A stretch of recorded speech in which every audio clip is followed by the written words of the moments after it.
অয়ন শ্বশুর বাড়িতেই ঘর জামাই হয়ে থাকতো, আর এই বিষয়টা নিয়ে সবাই ঠাট্টা করত।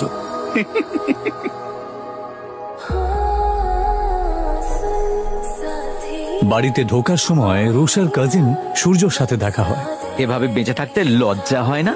অয়নকে চুপ থাকতে দেখে রুষার কাজিন সিস্টার সায়নী বলে ওঠে, সূর্য বাদ দে এর কথা।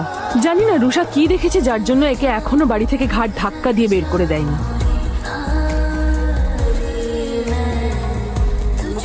অয়ন প্রায় প্রত্যেক দিনই শ্বশুর বাড়িতে এই ধরনের কথা শুনত। ওর এইসব কথা শোনার অভ্যেস হয়ে গেছিল। আর সবাই এই রকম ব্যবহার করলেও এদেরকে ক্ষমা করে দিত, কারণ ও রুষাকে সত্যিই খুব ভালোবাসত। নে খা।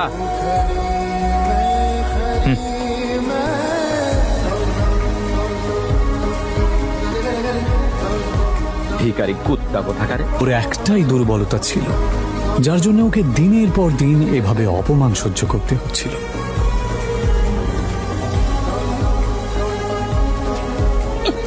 আমাকে নিয়ে যত ঠাট্টা করার করে নাও, যেদিন তোমরা আমার সত্যিটা জানতে পারবে সেদিন তোমাদের মাথা খারাপ হয়ে যাবে।